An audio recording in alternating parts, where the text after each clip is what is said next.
Bloomberg Audio Studios. Podcasts, radio, news.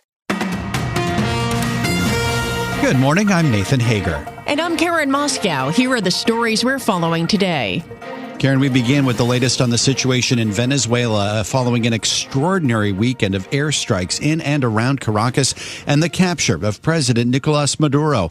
With questions swirling about what comes next, President Trump says the U.S. needs total access to Venezuela. We're going to run everything. We're going to run it, fix it. We'll have elections at the right time. But the main thing you have to fix is a broken country. President Trump spoke aboard Air Force One on his way back to Washington from Mar-a-Lago, where he oversaw the weekend strike. The president says the U.S. will work with acting Venezuelan President Delcy Rodríguez, though he says he has not spoken to her. Rodríguez put out a statement last night inviting the U.S. to work with her on a cooperation agenda. It's a contrast to her initial reaction calling for Maduro's return, as we hear from Bloomberg's Jill Desis.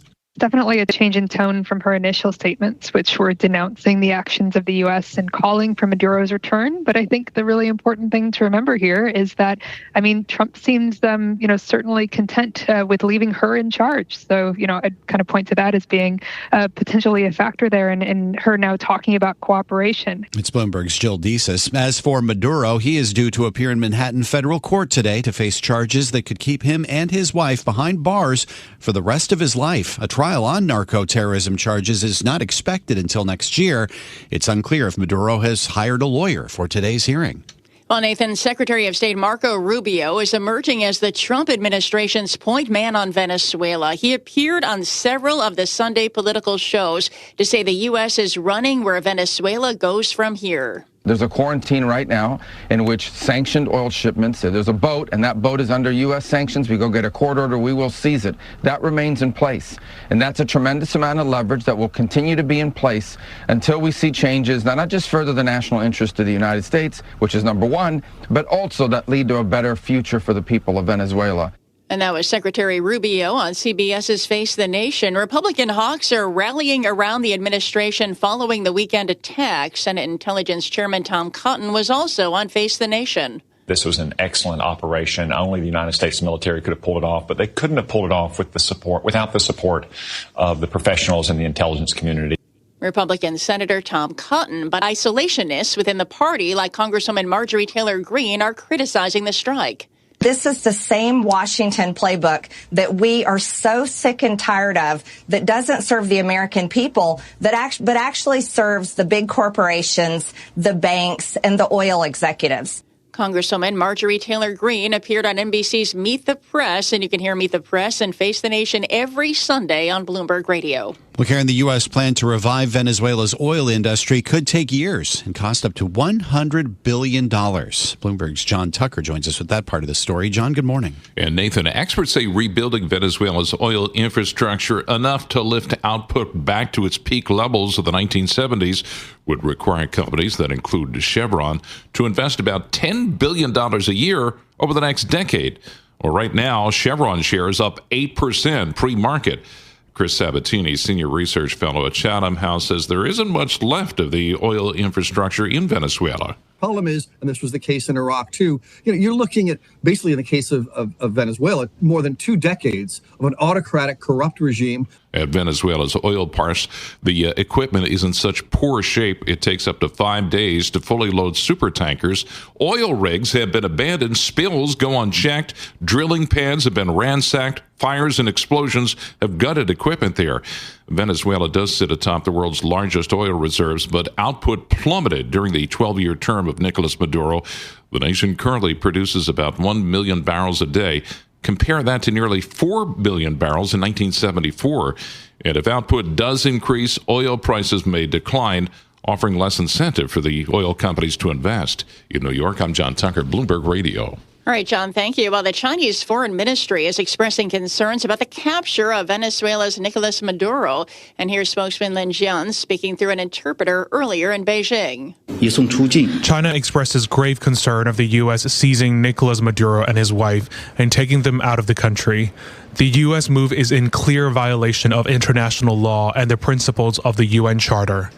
China calls the U.S. to ensure personal safety of President Nicolás Maduro and his wife, release them, stop toppling the government of Venezuela, and resolve issues through dialogue and negotiations. Spokesman Lin Jian says China is committed to deepening cooperation with Venezuela. Well, for his part, Karen, President Trump is warning other drug-producing nations in the Western Hemisphere that he won't long tolerate the flow of illegal substances into the U.S. Here he is again aboard Air Force One. We have a very sick neighbor. It's not a neighbor, but it's close to a neighbor. And that's Venezuela. It's very sick. Colombia is very sick, too, run by a sick man who likes making cocaine and selling it to the United States. And he's not going to be doing it very long, let me tell you. President Trump referred there to Colombian President Gustavo Petro, a frequent Trump critic who denounced the weekend raid. Nathan, the events in Venezuela have sparked new questions about America's stance toward Europe. Denmark's Prime Minister Mette Frederiksen is urging President Trump to stop threatening to annex Greenland. The comments come after President Trump again doubled down that he wants to take over the country. Right now, Greenland is covered with Russian and Chinese ships all over the place. We need Greenland from the standpoint of national security, and Denmark is not going to be able to do it, I can tell you. And Greenland's elected leader, Jens Frederik Nielsen, posted on Facebook saying there's no reason for panic as Greenland's position is firmly anchored in international law. Well, we're seeing immediate reaction to the developments in Venezuela across several markets, Karen. Spot gold has climbed above $4,400 an ounce. Right now it's at $4,431, while silver is up nearly 5%. Well, surprising to some, Nathan, we are not seeing a dramatic move in the oil sector. In fact, right now, NYMEX crude oil is little changed at $57.29 a barrel. Steven Stepsinski leads Bloomberg's team covering energy. I think overall, you just look at what is being produced out of Venezuela, and they produce less than 1% of global supply. And so where they stand in the grand scheme of things, if you were to cut out their supply, it can be easily replaced. But also there's this look at, well, they have all these reserves. Can they add that supply as well? And there's expectations that they can't really add the supply very quickly either for a number of reasons. So the market has really shrugged this off. They're sort of in a wait and see situation.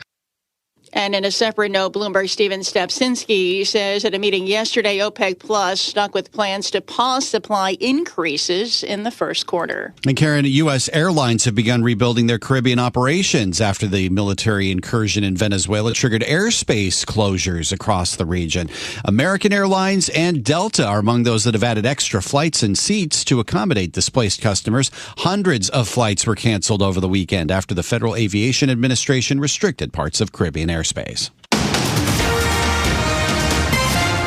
Time now for a look at some of the other stories making news in New York and around the world. And for that, we're joined by Bloomberg's Michael Barr. Michael, good morning. Good morning, Karen. Congress returns to Washington this week.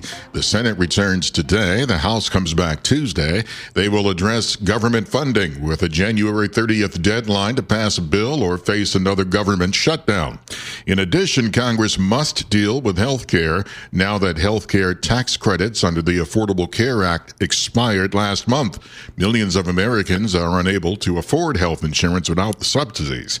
Senate Minority Leader Chuck Schumer says Democrats are willing to work with Republicans on their plan to bring health care costs down, hinting that refusal to do so could impact the GOP in the midterm elections. The Republicans have screwed this up to a fairly well. If they can find a way out of the mess, we want to work with anybody to lower the prices. Senator Schumer spoke on ABC's This Week, heard Sundays on Bloomberg. Republican Georgia Representative Marjorie Taylor Greene's resignation from Congress takes effect today. There are mixed reviews about her legacy. Larry Sabato is the director of the Center for Politics at the University of Virginia. I think it's always wrong to focus on the latest event involving a person and not look at the entirety, at least of the public career. And her career, to say it's been checkered, is a compliment. Larry Sabato is with the University of Virginia. Meanwhile, local Republican Party Chair Jackie Harling says Greene was a fighter who gave them a voice. Greene's resignation will shrink the Republican majority in the House of Representatives to 6 seats. Protests continue to grow in Iran over the weekend as concerns sparked by the Islamic Republic's ailing economy puts new pressure on its regime to act. Since international sanctions returned in September, Iran's currency is now in a free fall. More than 580 protesters have been arrested. Crews cleared mud from key California highways. Forecasters warn that more thunderstorms were on the way after downpours and high tides caused flooding, prompting road closures and rescues of people trapped in cars. Global news 24 hours a day and whenever you want it with Bloomberg News Now. I'm Michael Barr, and this is Bloomberg. Karen. Thanks, Michael. Time now for our Bloomberg Sports Update, and for that, we bring in John Stashower. Thanks, Karen. The NFL regular season is over. The playoffs begin on Saturday. There were still 2 spots up for grabs yesterday. Carolina won the NFC South despite losing its game Saturday at Tampa Bay. Atlanta's win over New Orleans created a 3-way tie, and the Panthers won the tiebreaker. The Falcons, after winning that game, fired their coach, Raheem Morris. Last game of the season was last night in Pittsburgh, a back-and-forth fourth quarter. The Steelers, on an Aaron Rodgers touchdown pass with a minute to go, beat the Ravens 26-24, won the division. That's a Bloomberg Sports Update. Stay with us. More from Bloomberg Daybreak coming up after this. Coast to coast on Bloomberg Radio, nationwide on Sirius XM, and around the world on Bloomberg.com and the Bloomberg Business app. This is Bloomberg Daybreak. Good morning. I'm Nathan Hager. After an extraordinary weekend of airstrikes and the ouster of Nicolás Maduro, the world is watching for what comes next in Venezuela. President Trump says leadership in the country right now is clear. Don't ask me who's in charge because I'll give you an answer and it'll be very controversial. What does that mean? It means we're in charge. That was President Trump aboard Air Force One last night. This morning, we're joined by Terry Haynes, the founder of Pangea Policy. Sharp words, Terry, from the president, but it does leave a question, doesn't it, of what the U.S. in charge means in Venezuela. What does it mean? Good morning. Hi, good morning, Nathan. Bottom line is, I wish I knew, and that's no jab at the Trump administration. I think the policy here is a little more improvisational than a lot of people would like, particularly in markets. They are, I think, going to make this up as it goes along. If they can get some sort of cooperation from the existing government, they might take that. I think that the existing government, from Ms. Rodriguez on down, is likely to be found wanting. People forget that it's not just Maduro that's under indictment, and people also forget that it's not as if this is some sort of conventional democratic country in which the succession will work, and somehow they'll manage to steer the ship slightly differently. The kind of change that the United States now wants in Venezuela is not the kind of change these people are poised to deliver, I think. Well, if it is the U.S. making it up as it goes along, Terry, what does that mean in terms of a potential U.S. military presence in Venezuela and this idea of U.S. oil companies coming in to rebuild Venezuela's vastly decimated oil infrastructure?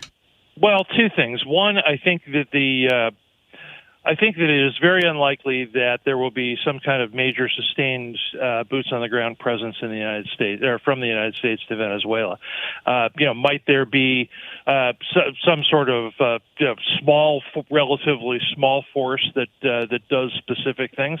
That's entirely possible. But we have that all over the world in a variety of ways, in a variety of guises. So I'd kind of look at that in the extreme. Secondly, I think what looked at very broadly, the observations that what's going on in Venezuela, or what had been going on in Venezuela, for that matter, as part of the South America policy of the administration, is about oil or resources or something else. That's both true and too narrow a focus. From the national security perspective of the Trump administration, you have to look at it holistically, meaning understanding what the situation is pre-last weekend. Those competing or opposing the United States now have control of all those resources. So it is very important for this country, our government judges, that we have access to that as well.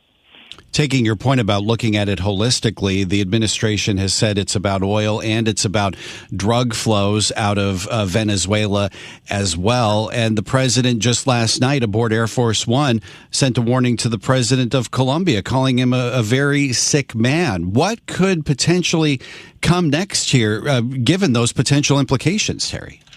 Well, I think and I've been pointing out since the release of the National Security Strategy in November that what was in that document was called the Trump Corollary to the Monroe Doctrine. Had in its sights, basically reducing Chinese influence in South America. It needs to be understood that China is today South America's largest trading partner, and they seek to use that trade status to increase its geopolitical influence in South America. What that means, I think, for the overall region is that you have, whether it be in Cuba or Colombia or elsewhere, the administration is now put those folks on notice that it is very interested in changing that behavior or having those governments fall, frankly. And the president was very explicit about that in Cuba, but also thinks that no United States action is necessary to bring that about. I'd suggest only there that the Cubans have proved themselves to be far more tenacious, surviving the loss of the Soviet Union, now surviving the loss of Venezuela, and we'll see if they can find another benefactor now. Well, one of the big benefactors of Venezuela has been China, of course. I mean, we've seen the Chinese foreign ministry come out pretty strongly against the weekend events. I mean, what could this mean for the U.S.-China situation where they're trying to keep a trade truce intact? Well, they're trying. Well, the China statement. I've had a lot of irony to it. Nothing beats the Russian statement, of course. For irony, I'll let the listeners go look that up. But what that means fundamentally is the terms of the United States competition here has been that what we're trying to do as the United States government is, really try to right size and push back against China adventurism and trying to influence gathering in many different continents. And the administration judges that it's going to start in South America, but Trump since day one has expressed interest to kind of clean up the United States defense in the Atlantic and the Pacific, and this is why Greenland is discussed. For example, it's not just because of the resources, but also because it's got it's right on the front lines. Whether you look across to Europe or up through the Arctic, which increasingly is more important, but we've been pushing back at China for a year now, whether it be, kind of pushing back against its client state, Russia and Ukraine, its interests in pushing Iran and its proxies in the Middle East, and also helping our ally Japan and others in the Philippines and others in the South China Sea. You mentioned Greenland. Do you think there's going to be a serious move by the U.S. on Greenland in the short to medium term now? Today, I look at this more as a means of the takeover talk of Trump's as pressuring Denmark to make some sort of a deal on Greenland. It also bears noting that going back a few years, there was some interest in Greenland itself to separate or create a different political arrangement with Denmark.